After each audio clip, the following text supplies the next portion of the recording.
Welcome to the Burn Bootcamp podcast. I'm your host, Morgan Klein, co-founder and CEO, along with my husband and company visionary, Devin Klein.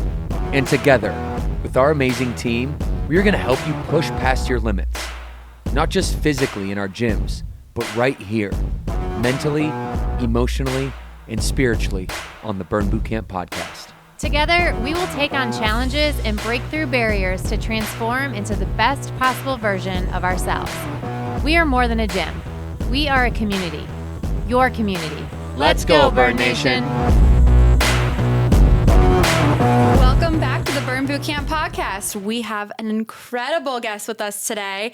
I'm going to introduce this guest, and I'm going to have to read off of this paper because she's just so incredible. There are so many accolades, and we're just so pumped to have you here. So she is a member of the International Swimming Hall of Fame, 11 world swimming titles, the most of any female swimmer, a 5-time Olympic gold medalist, SB Award for Best Collegiate a female athlete, and then another SB award for best female Olympic athlete.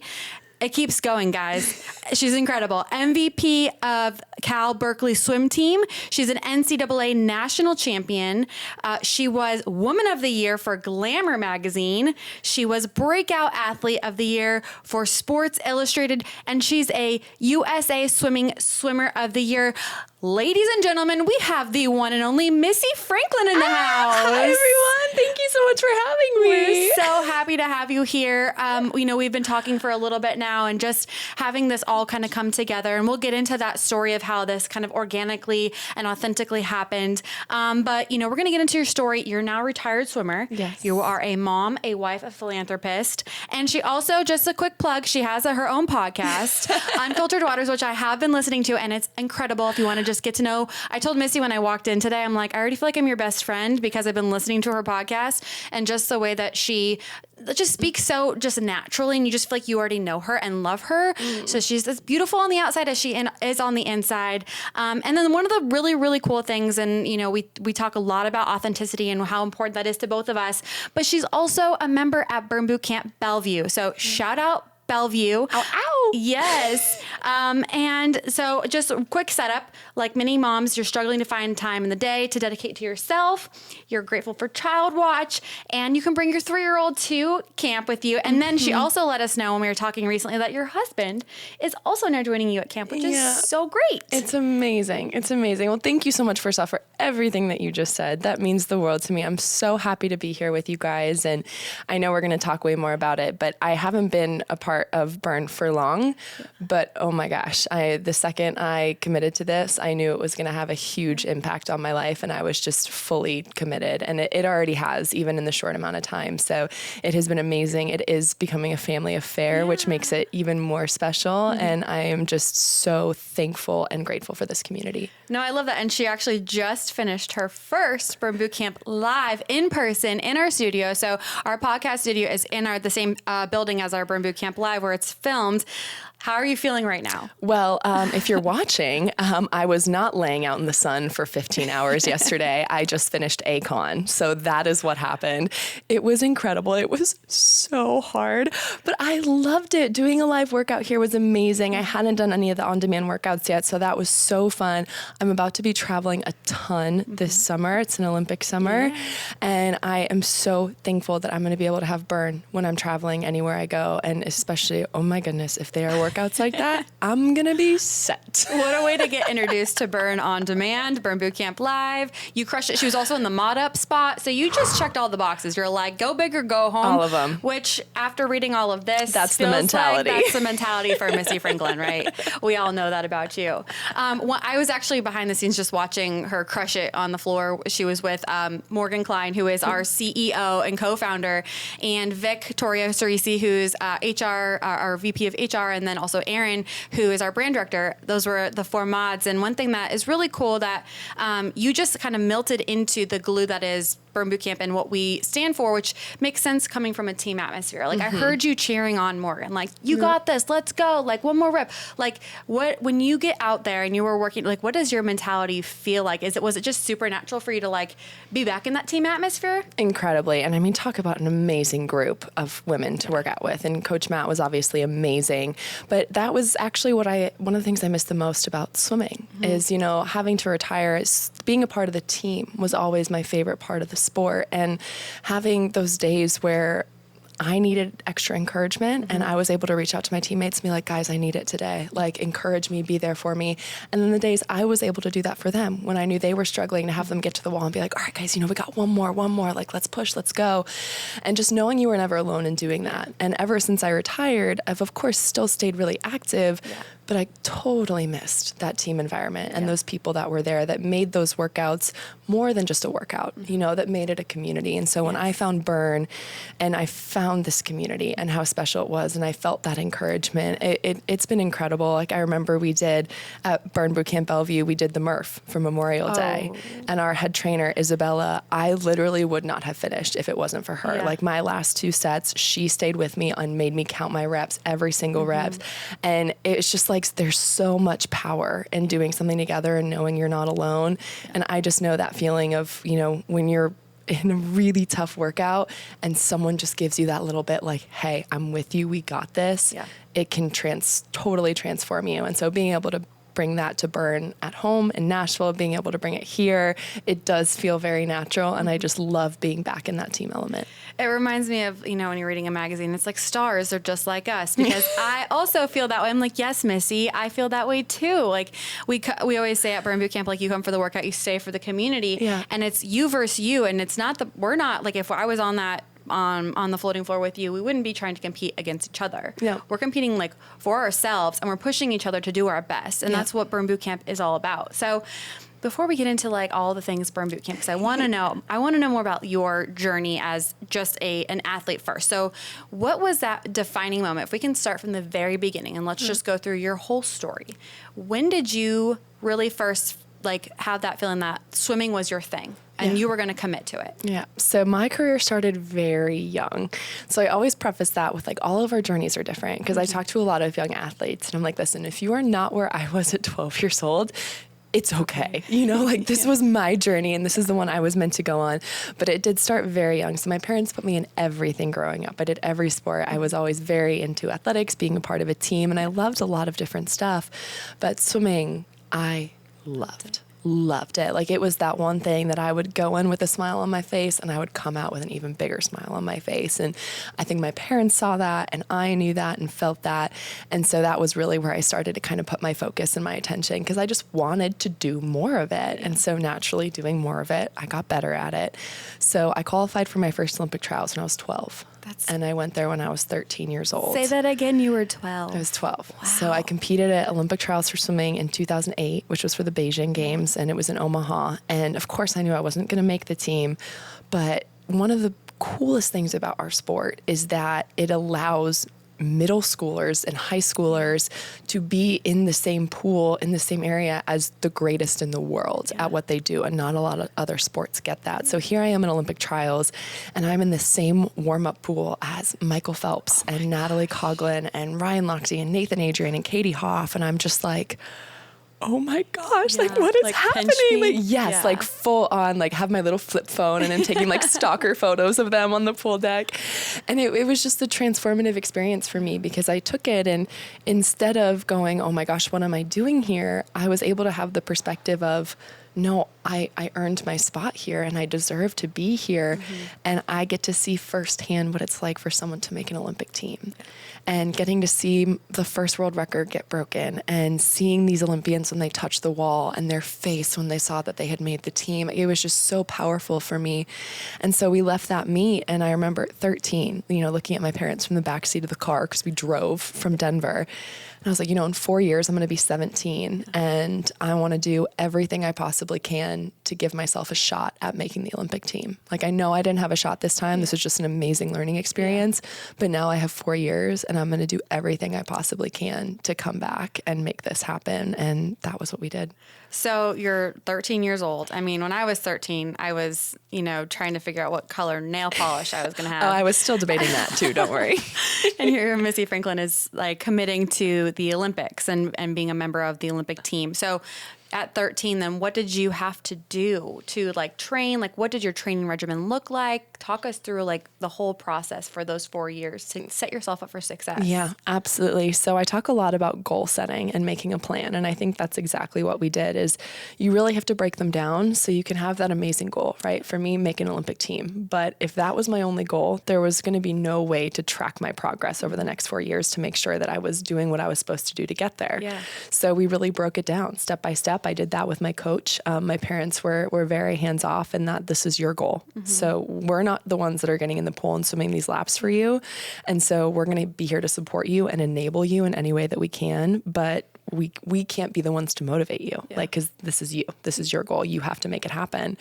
And so I worked a lot with my coaches, like, okay, Olympic team, that means I got to make a world's team. I got to make a Pan Pacific team. I've got to make the national team, which means I need to be going these times, and to go these times, I need to be doing this at practice. And so we really just broke that down.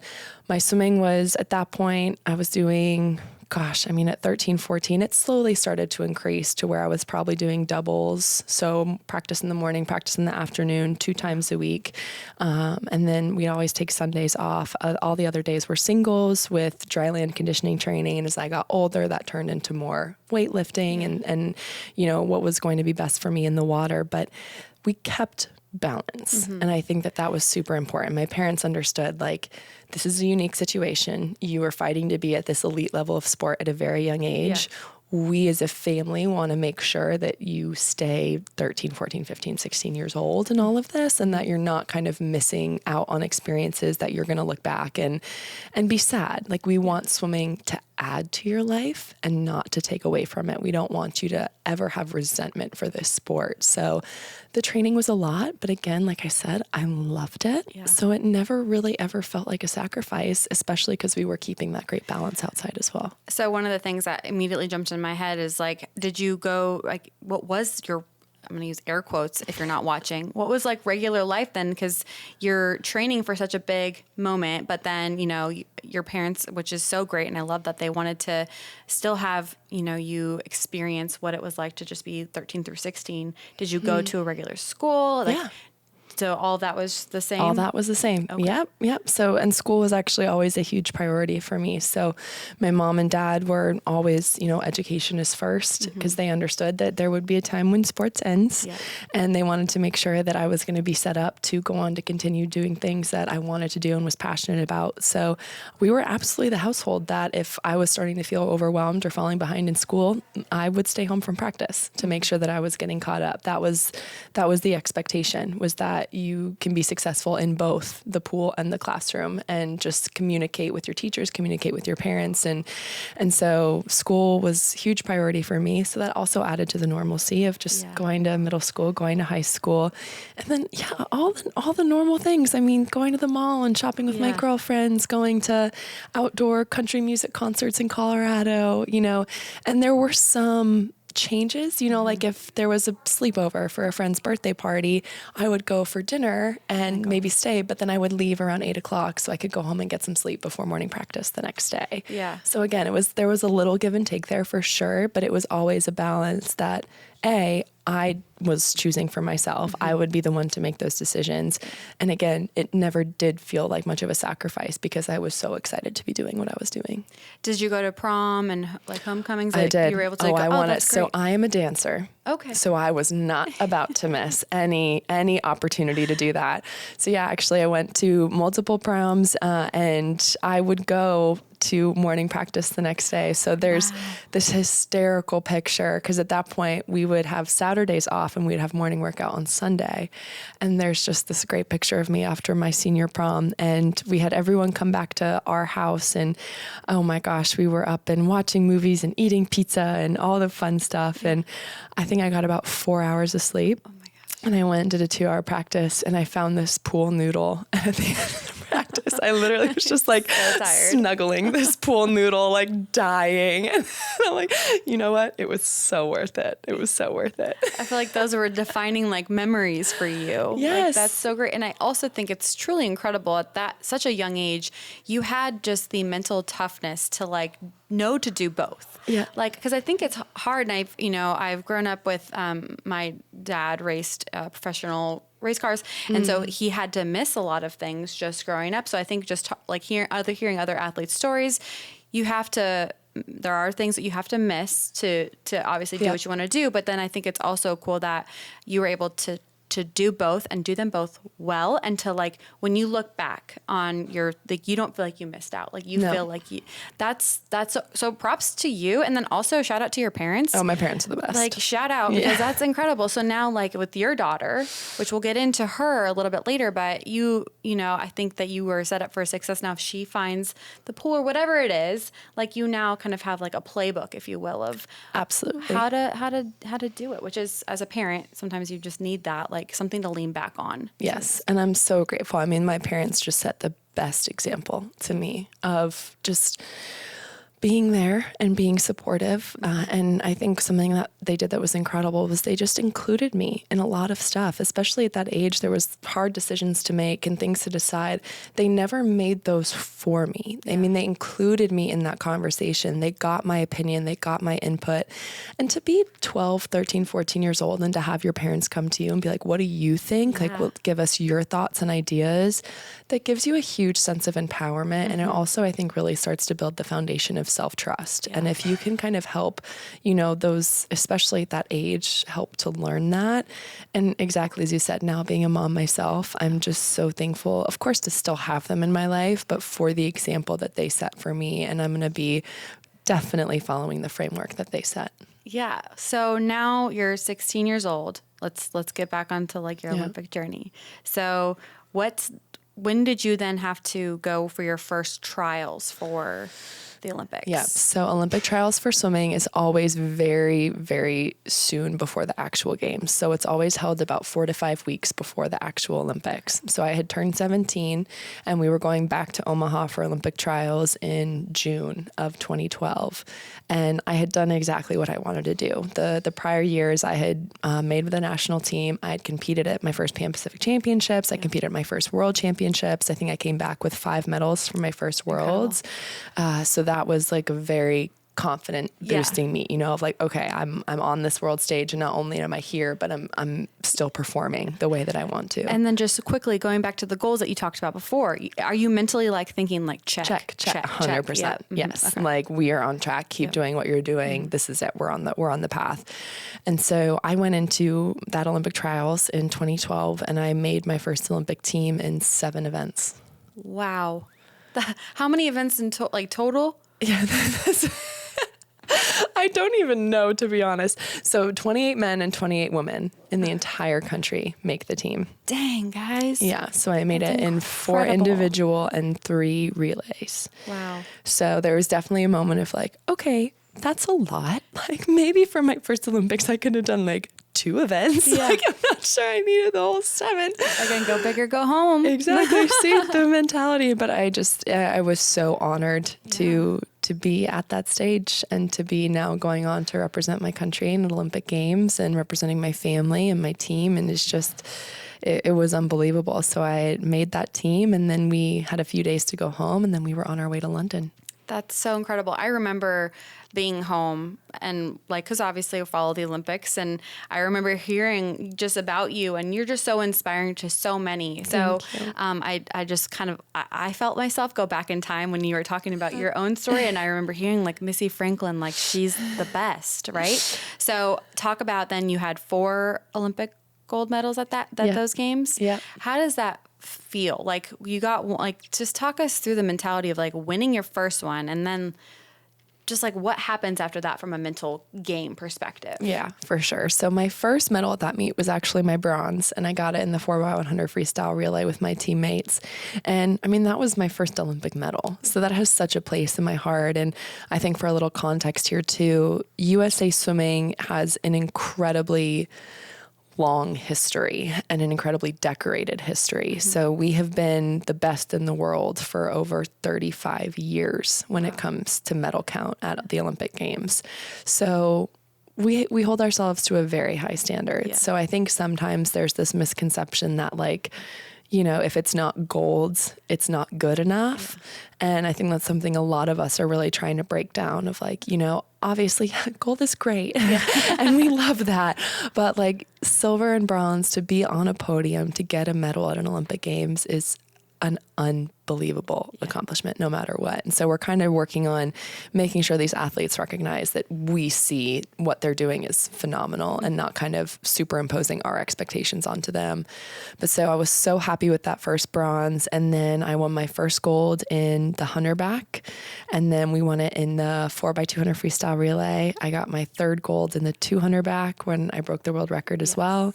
And then got my fourth gold in the 4x100 medley relay. And we also broke our world record in that. So it was just like, it was the perfect 8 days. Like everything went exactly how I could have imagined. I mean, there's a few, like I missed a medal in the 200 free by 1/100th of a second. I got fourth. I think I got either fifth or sixth in the 100 free, but that was my least best event. Of the 7. Yeah.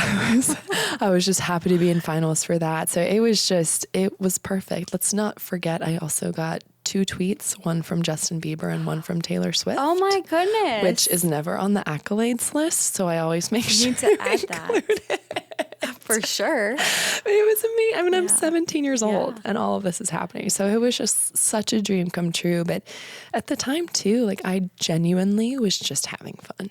Like I was, you know, wasn't really known outside of the swimming community yet. So there weren't really many pressures or expectations. It was my first Olympics. So I just went out there and had fun and did what I did. And like that was that to me. And so leaving that meet was pretty surreal. And I think it took a while for it to sink in. I was just going to say, do you like black out in a moment like that? 'Cause Totally. I was listening to, and I have so many like throwbacks to your podcast, but I was listening and they were talking and I remember seeing your just smiling face. And in the podcast, you're talking about how that was like a genuine smile, but like, did you really in those moments when those pictures were taken and you were all over the news coverage, had it sunk in? Or were you just like, is this real life? Like, pinch me? Not for those first few weeks after. I mean, then it's just a whirlwind, right? Because you get back home from the Olympics and you're doing all the media, you're doing all the talk shows, you're doing all the parades, you're doing all the things. And it's just so much. And so, especially at 17 years old, that you're just kind of like, your head is just on a swivel of like, what is going on? So as best as I could, I just took it all in, but it was a lot and it was amazing, but it was also just, it was a little strange to me because in my mind, I was like, I just did what I've always done. You know, like I just went to a swim meet and did my best. Like this was my goal and I reached it. And this was it. And then all of a sudden just everything came with it as well. So that definitely took a little bit of an adjustment, but I'm so thankful for the support system that I had at that time because they truly helped keep me grounded. And, you know, again, I was going back to my senior year of high school. So that was also, you know, pretty grounding as well, you know, flying home from Jay Leno to do a AP English final the next day. It's like life still goes on even though all of this is happening. So when you go back to school, did you get treated any differently? Did people? No, and I was so thankful for that. So I went to an all-girls private high school in Aurora, Colorado. I went to Regis Jesuit, and I was actually just back there for this amazing, they dedicated the pool to me. Wow. And it was That's incredible. Unbelievable. I got to bring my parents, I got to bring my husband, my daughter, and it was just like such a, again, another surreal moment. But I'm so thankful for them. I think I had 160 girls in my class, and we call it a sisterhood, and that was what they were. So even leading up to the Olympic Games, like everyone knew that I was the swimmer, but no one treated me any different than just Missy. And that was exactly how it was when I came back, which I needed so much because everything else had changed and so many people were seeing me as Missy Franklin and not just Missy. Yeah. And so to be able to go to school every single day and know that it was a safe place, it really made an impact. At 17, did you feel like you almost had to have like 2 different hats on, where it was like Missy Franklin, the Olympic gold medalist swimmer, amazing swimmer, and then like Missy Franklin, that's I just want to be 17 and I just want to go to school. 100%. And I think, you mentioned authenticity at the beginning. So it's weird to say two hats because I never want anyone to think that wearing the Missy Franklin hat was inauthentic, but it is a little different, right, than wearing just the Missy every day-to-day hat. There's absolutely crossover. Like, I'd say the hats are the same base color. They just have like different designs on them. So like, it's still me and it's still who I am. And I think as I've gotten older too, it's definitely been a process to figure that out and figure out the two hats and how to separate them, but also how to meld them. And so, but it was, I think, definitely something I had to learn. And that's a hard thing to try and figure out at 17. Yeah. And I mean, I can just tell by your just the way that you present yourself. I mean, for someone who has so many accolades and someone who has done so much and made such an impact already on so many lives of young women and boys and just everybody, you still have this like humbling presence about you. And I think that goes back to you being able to kind of be both. Like you're like, yeah, I did that, but like I also know who I am. And I think I'm going to credit like your parents and having those conversations with you at such a young age that you were able to like think on your own. And now it sets you up to be like this incredible human that you are today. And I think that that's important for people who are watching that don't know, I haven't been around Missy, like, and everyone here at the studio has said, you have this presence about you that's truly incredible for someone who has accomplished so much. So I just wanted to call that out, that you're an incredible human being. And I think I'm feeling very inspired by this conversation already, and we're just like halfway into your story. And so we're gonna be here all day. I love it so much. Okay, so you win your 4 gold medals, and then so we go back. Let's rewind. Remember when she was 13, she made this goal.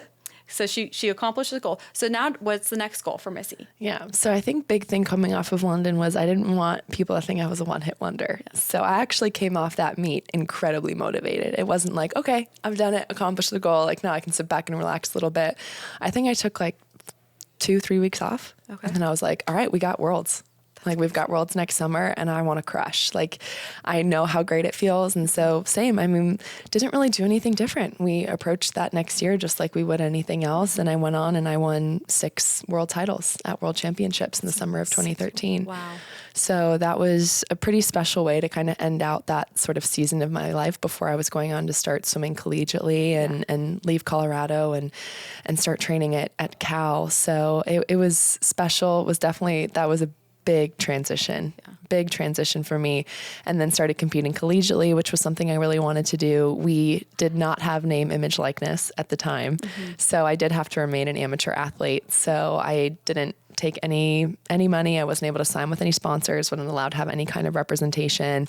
But I knew that swimming in college and being a part of a team was another goal and dream of mine that I really wanted. And I felt like that was going to be worth it. So went in there with the intention of swimming collegiately for 2 years and then turning professional, because I knew from a career standpoint, I wouldn't be able to go through 2 Olympic Games as an amateur athlete without being able to accept compensation. I was going to say, can you talk, has that changed since you were, because you said back that, like, so I'm just curious for my own education and anyone listening to this, and can you talk a little bit about that? Absolutely. Like so there was something passed called NIL, which is name, image, likeness, which now does allow collegiate athletes to receive compensation based off their name, image, and likeness. So they can receive money and still compete collegiately.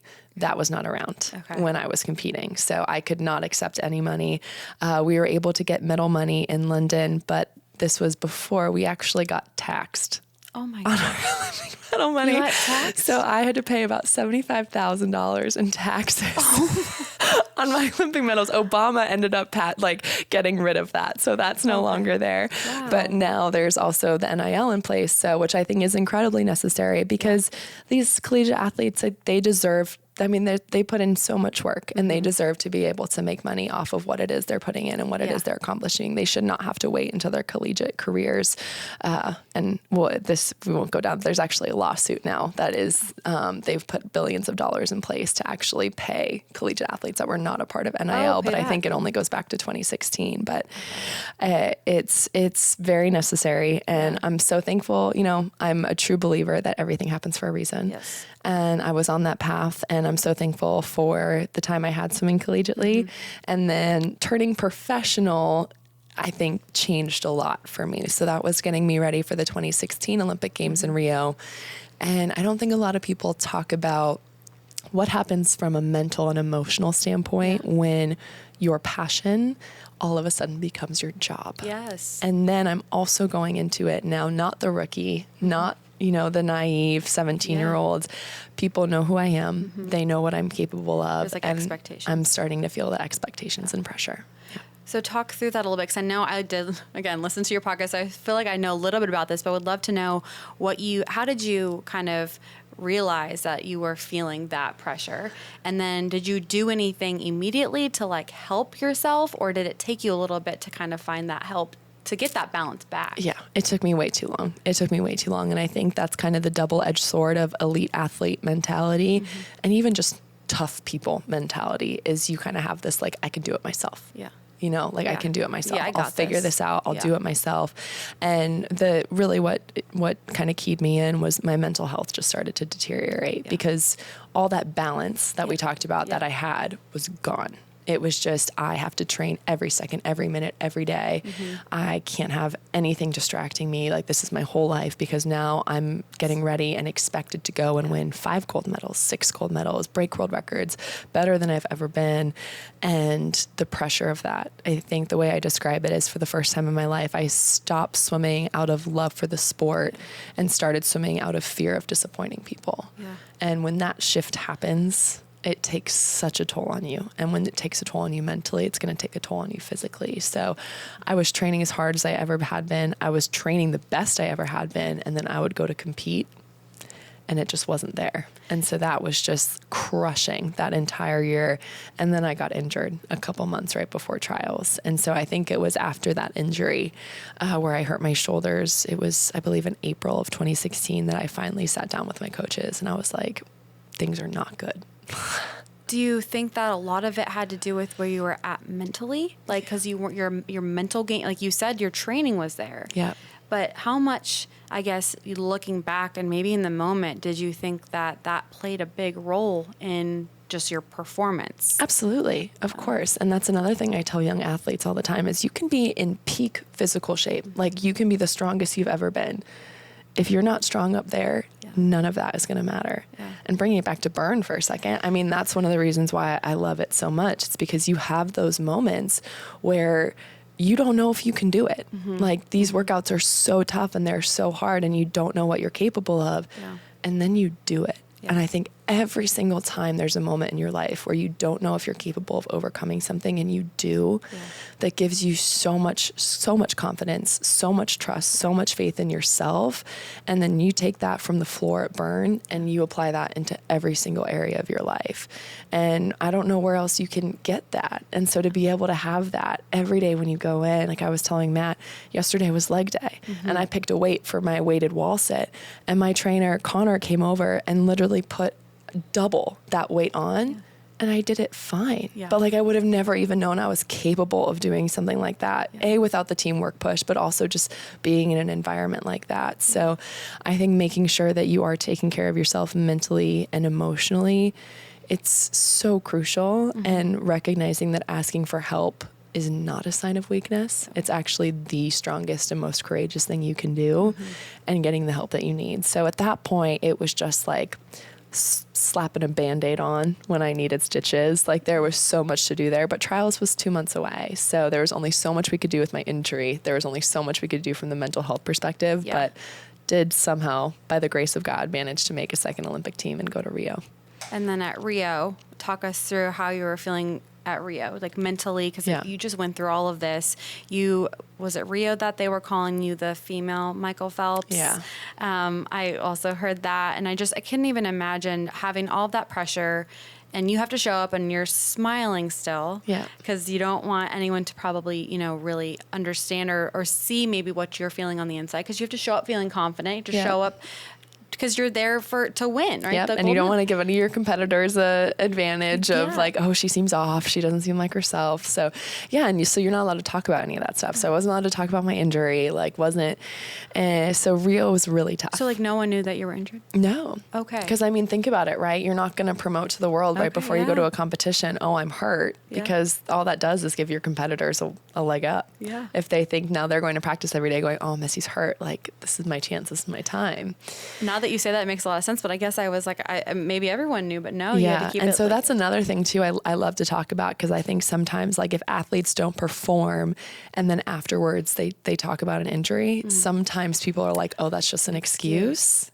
It's not, it's just they haven't been able to talk about it because of that. Wow. And so this is now that the competition is over, this is the first time they're able to like speak and have their truth. So it was so brutal. I remember leaving Olympic trials and being like, I cannot believe I'm going to have to go and do that again at the Olympic Games. Like I was so tired. I was so tired. Yeah.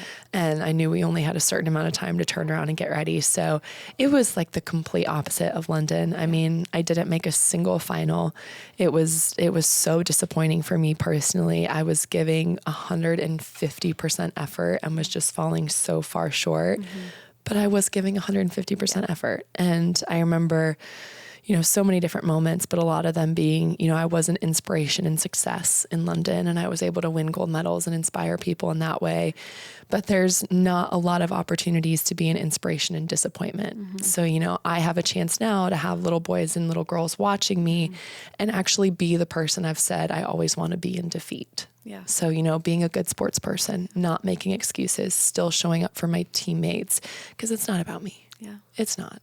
I'm at the Olympic Games. I'm representing Team USA. My teammates are crushing it. They're doing amazing. And so you just have to put that aside and still just show up.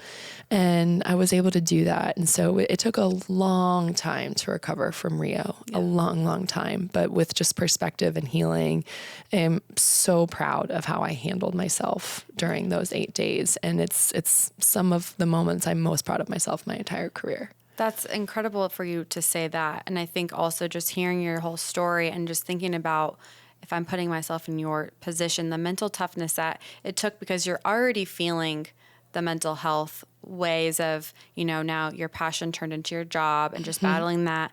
And then to, fall short of what you had gone there for, but while still giving 110%, and then still being able to show up positively and like lean back on, why am I, it's not about you. And I think it's so selfless of you to think through that lens while still battling through, because that's a lot of things, a noise in your head, and you still did the right thing. And to know that you did that, and then for that to be one of the most like things that you're proud of, I think speaks volumes of, again, who you are as a human being. Thank you. So it said in your podcast that you're talking about just therapy and just kind of talk to me a little bit about like when you went and kind of got help. And then also, I know what you guys mentioned, wanting to kind of break the stigmatism, or maybe that's the wrong word. No, it's a perfect word.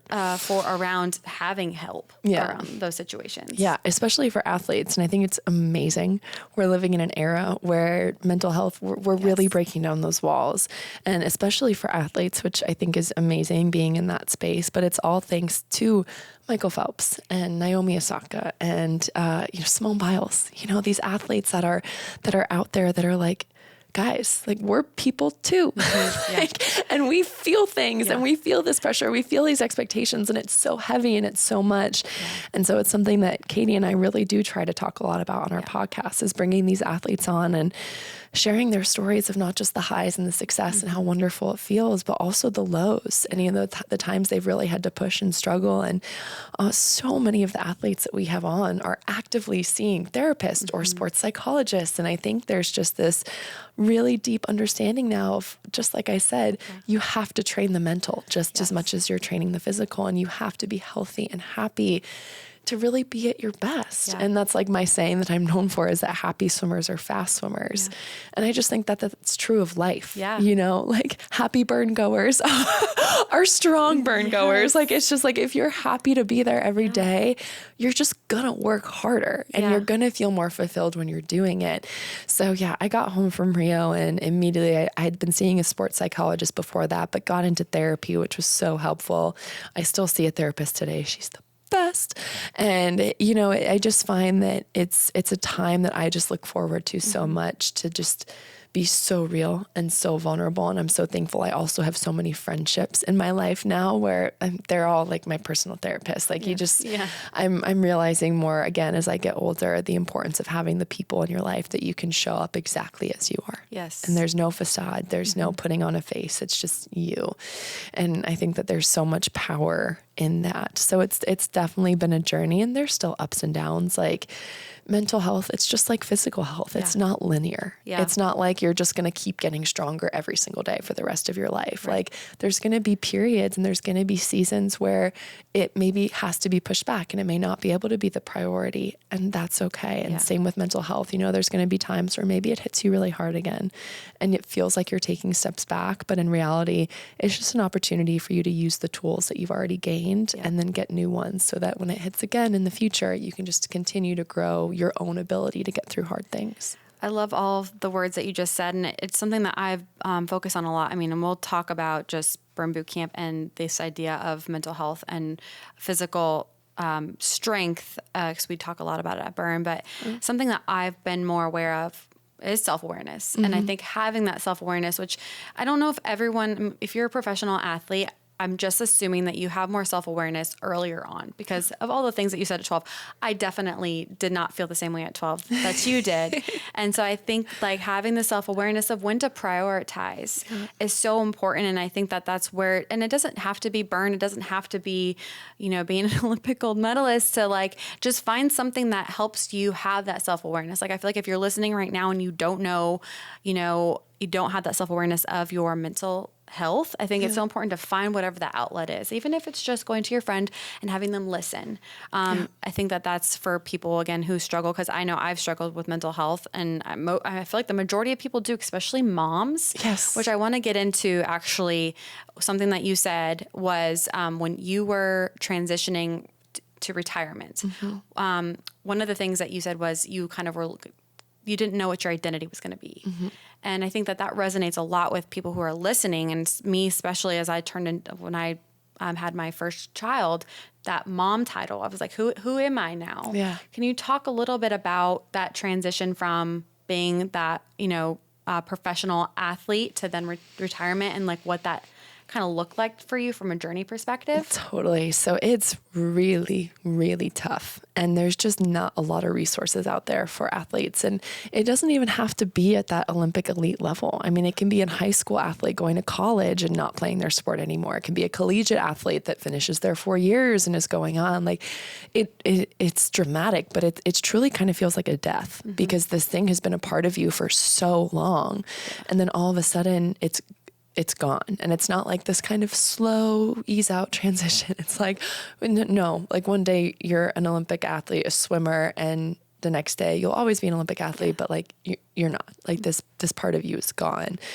And so thankfully, I think I went through a lot of that after Rio, like that I felt so lost in the sport and I felt so betrayed by it that I think I had to work through a lot of that during that time, so that when I did have to retire due to injury, which was in 2018, I again had some tools, and it was still a challenge, but I had done some work on realizing that I am more than what I can do in a pool.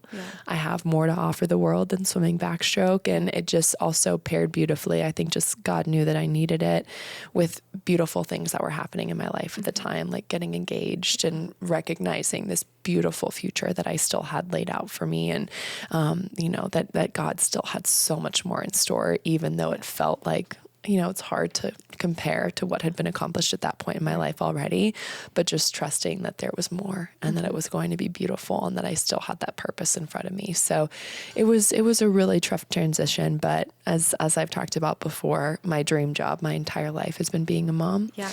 So when I met my now husband, when we started our relationship, when we got engaged and kind of began that, I did realize that there was still so much more that I had to look forward to. Yeah, no, that's beautiful. And I think, again, it goes back to having that self-awareness of, okay, this is not just the end of, me. This is the beginning of a new me. And that, I can take what I've learned from this life and apply it to my next, dream job of being a mom. Yeah. One thing that we did pull, and I just want to get your thoughts on kind of where you were at. It was in your ESPN retirement letter. I just want to read a little blurb that you wrote and then have you kind of reflect on it, if that's okay. Absolutely. Okay. So Missy says, I began to realize that my greatest dream in life, more so than Olympic gold, has always been becoming a mom. Swimming had been such a huge part of my life for as long as I could remember, but it was not my entire life. I still have dreams, goals, aspirations, and intentions I plan on living out every day of my life.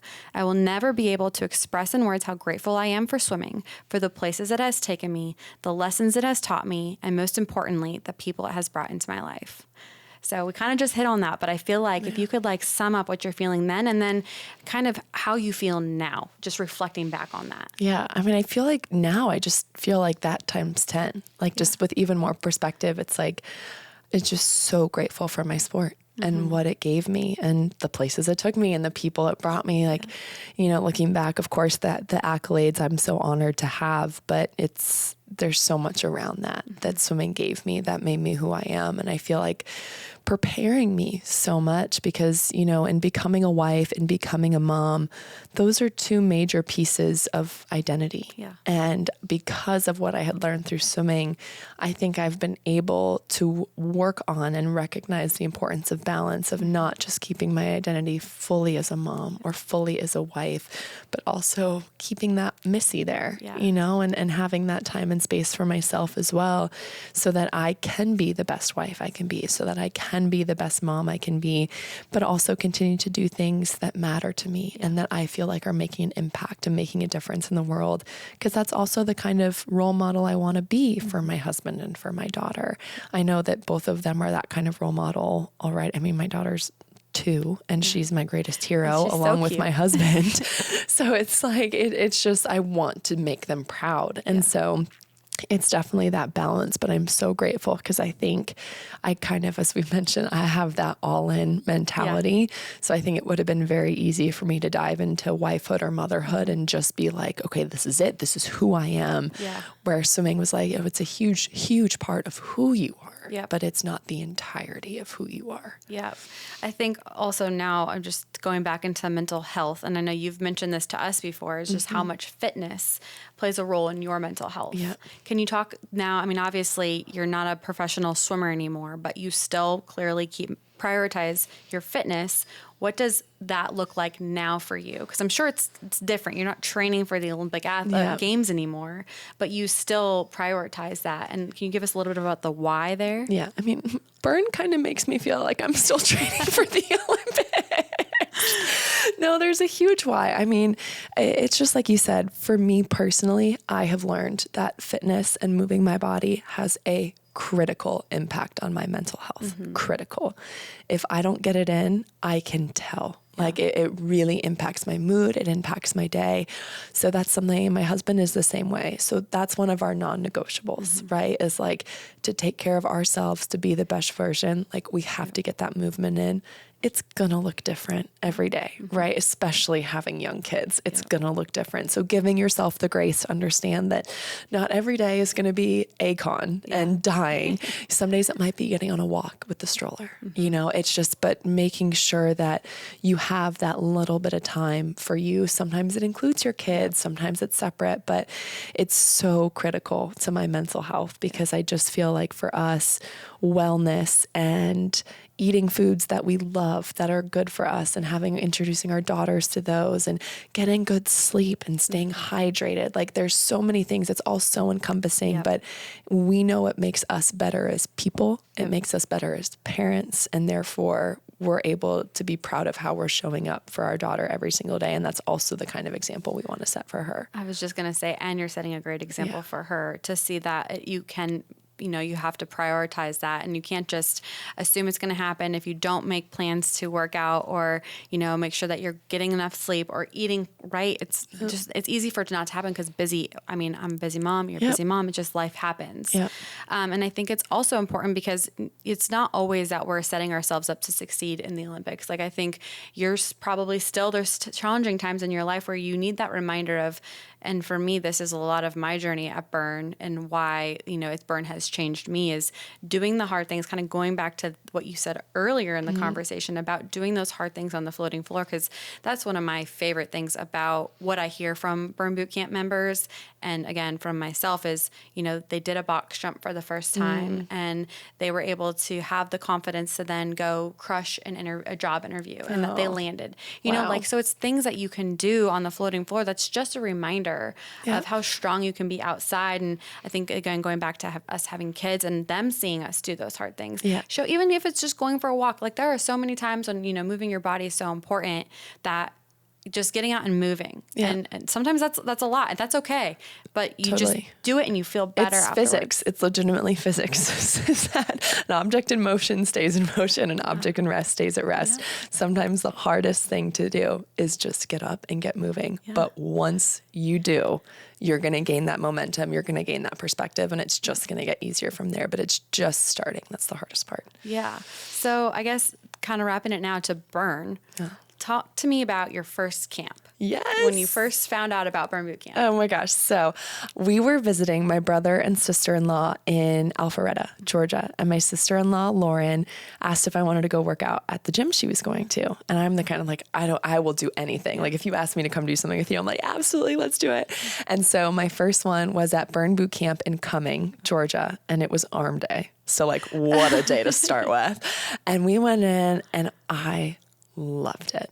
Absolutely loved it. Like I remember finishing that workout. We brought Caitlin, we brought my cousin, her daughter as well, and put them in the, it was just, I was like, what is even happening right now? Like we're getting this amazing workout, but our kids are right there having the best time. Like I was just like, what is even going? And then it was so tough. Like I was, everything about it. I was like, this is unreal. And I'm like, man, I would kill to have this where we live. And Lauren looked at me, she was like, you do. Like there's definitely Nashville locations. And so I looked it up, and of course I found Burn Boot Camp Bellevue, which is like, so close to our house, and I could not believe it. And so literally we got back from the trip the next day, I walked straight into that gym and I was like, full membership. Like I am in, I am committed. We're doing this. And I think since that point, if I am in town, I'm there every single day with Caitlin. That's awesome. And that was in February of? That was in April. Oh, April. Okay. Yeah. Okay. I mean, it has not been long, but I just like, again, the mentality, I'm full send. Like once I'm in, I'm in.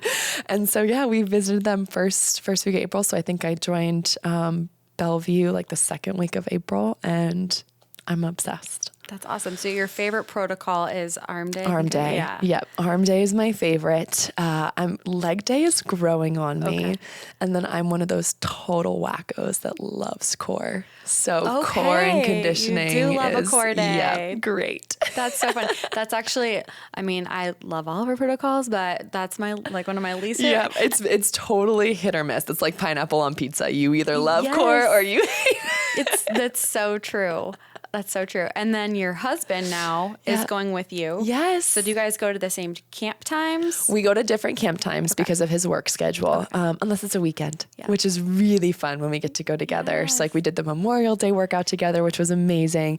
And that's been really cool for us too, because sometimes we work out at the same time if it's in the morning before our daughter gets up. Again, that was pre-Burn life because now I can take her and sleep in, which is amazing. But it's so nice to have that time with him as well. Because as I've mentioned, my husband is just an unbelievable inspiration to me.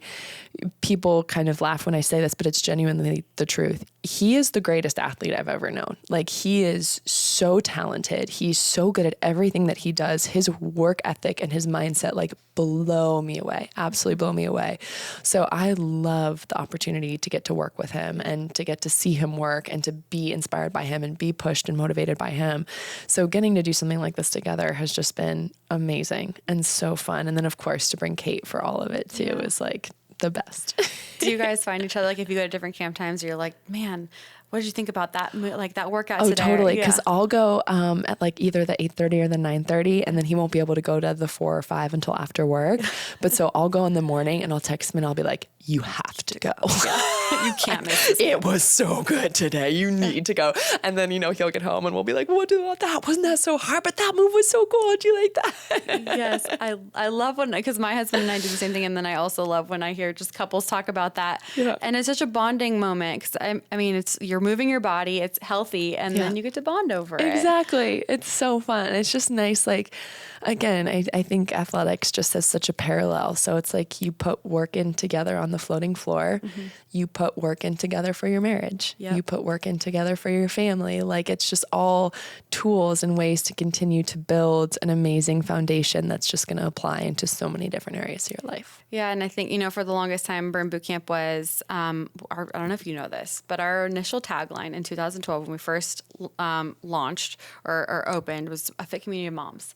Oh. So we were focused on the mom, because I think going back to, you know, Devin and Morgan knew that there wasn't a space for moms or women specifically to go and feel comfortable working out, or just, you know, a place for them to move their body and also bring their kids. Yeah. Because we've always had child watch as part of our offerings too, not back in the parking lot days, but ever since the concept opened. And so now we've transitioned down to our mission statement is we vow to inspire, empower, and transform the lives of women and their families. Mm-hmm. So I think I bring this up because you are, you know, encompassing that, where the female's always going to be present in everything that we do. I'm VP of marketing for those who don't know me. And so we will always lean into empowering women. Yeah. But it's really important for us to also know that men and anybody, there's a safe space at Burn Boot Camp for anybody to come. And we want everyone to feel those words, inspired, empowered, and transformed, no matter what that means for your journey, because it means something different to everybody. And I think we've hit on that a couple of times through just your story and just what you've said too. So knowing that, you know, you have brought your family into it and you are kind of learning more about Burn Boot Camp, would love to know, like, what does Burn Boot Camp mean to you? Yeah, my gosh, so much. I think it's created that space for me, which has been so special. It's a space for me to show up authentically every day as a mom, but also as an athlete, and to be able to bring my daughter and, again, literally have her see me go out there and work so hard and to set that example for her, but also giving me that time and space to just be there for me. And push myself and see what I'm capable of and be supported by all the Burn members that I have around me and by our amazing instructors and the community that we have out there. It's just, it's wild in such a short amount of time how something can make such a drastic impact on your life. But it has shown me what I'm capable of again. And I haven't had anything like that since I stopped competing. Well, that's incredible. And I appreciate you sharing that with us. You are now getting ready to go to Indianapolis and then to Paris because it is the Olympic summer. Yeah. Can you talk a little bit about what you're going to be doing there? Yeah, absolutely. So we're gearing up in less than 2 weeks, oh my gosh, to get ready to go to swimming Olympic trials, which will be in Indianapolis. It's going to be amazing. First time ever. They're putting 3 pools in the bottom of Lucas Oil Stadium. Oh my gosh. So it's the first time ever that we will have a meet in a football stadium. That's so it's going to be insane. It's going to be so sick. 33,000 spectators. Like, it's just going to be incredible. So I'll be there working with the USA Swimming Foundation. I'll be there working with USA Swimming. I'll be there working with Yahoo, and I'll be there doing stuff for Unfiltered Waters, our podcast with Katie. So lots of stuff going on for those 10 days. And then we will also be heading to Paris. So we'll be there for the first half or so of the Olympics. Swimming is, of course, the first 8 days, and same time. We'll be working with the United States Olympic and Paralympic Committee. We'll be working with Yahoo Sports, and we'll be doing stuff for the podcast out there as well. So lots coming up, lots of travel, and I will 110% be utilizing the Burn app and Burn on Demand. Yes. We were actually talking about that. This was her first Burn Bootcamp live workout today. Yes. So she got a little taste of it. And so like now we can get you all hooked up. There's What we said. we have 14, 15 content categories for you to choose from while you're out there. So we have stretching, recovery, quick camps if you need to get a little quick camp in. Yeah. So if you don't have a lot of time, all of that will be there for you. And I'm Thank excited for you goodness. to have Burn on Demand out there with you. For your mental, I mean, because I it's going to be different, right? From a mental toughness perspective. But I guess talk a little bit about how, like, what does that feel like going back to a sporting event that has had such an impact on you, but in a different light? It's emotional. Yeah. It's really emotional. I mean, this will be the first. I was supposed to go to Tokyo with Bridgestone, and obviously that didn't happen. But it'll be my first Olympic trials and first Olympics that I'm going to that I'm not competing in. Yeah. So I know there's going to be a lot of emotions around it, but I think, it's something that we've talked about, that I know everything happens for a reason, and that God's plan is much greater for my life than my own plan for it. And just being able to have full faith in that. And I mean, truly, my daughter changes everything. I mean, when I look down and I see her, it's like, I know if things didn't happen exactly the way that they did, she would not be who she is. Right. And I obviously would not change that for the world. So I think there's going to be a lot of emotions, but I love that I get to bring my husband and Caitlin with me to both trials and to Paris, because I think that's really going to help ground me in that, it may not be where I expected to be, but it's exactly where I'm meant to be and where I want to be more than anything else. So it's really cool to also continue to do things that I'm so passionate about, outside of that swimming space as well. Yeah. Like there's going to be moments even today. I know you were talking about how just watching us work out, there was moments where you're like, oh gosh, I wish I was there. Yeah. That'll be me at trials, and of course there's going to be like extra cap, extra goggles. Anyone? Like, is there an open lane somewhere? Like, I'm going to just hop on in. See what I got. Yeah, let's just try it. And there's of course going to be those moments, but also I think in so many different areas of our lives, especially as moms, especially as women, we have to start understanding that you can hold space for both. You can hold space for grief. You can hold space for appreciation. You can hold space for disappointment. You can hold space for gratitude. And so I think at both of these big events coming up, I'm going to hold space for both of, I miss this. Yeah. I'm sad to not be competing, and I wouldn't change a thing about where I am. And I'm so grateful to be here and for the experiences that I did have. I love that you're already kind of coming to terms with that's how you're going to feel. And it's okay. Yeah. It's okay to feel those things and to just soak it in, like feel those emotions, let it be okay. And then you just kind of like move on. Yeah. So I think that's beautiful. I've loved our conversation. I know. We've talked a lot about goal setting. And so I have one last question for you before we end. Now that we talked about you hit your goals of being an Olympic medalist, you've hit your goal of being a mom, and that's your dream job. What's the next goal for Missy Franklin? Gosh, that's a great question. A really good question. I think for me, it's all about community. That is just where I am in my life, the community to me is everything. So it's to be an impactful member of every community that I'm in, whether that's Burn Bootcamp Bellevue, whether that's my family, whether that's our group of friends. It's to continue to make a difference and continue to grow those communities and just be the presence and the person that always makes people leave feeling better. That's incredible. I got the chills.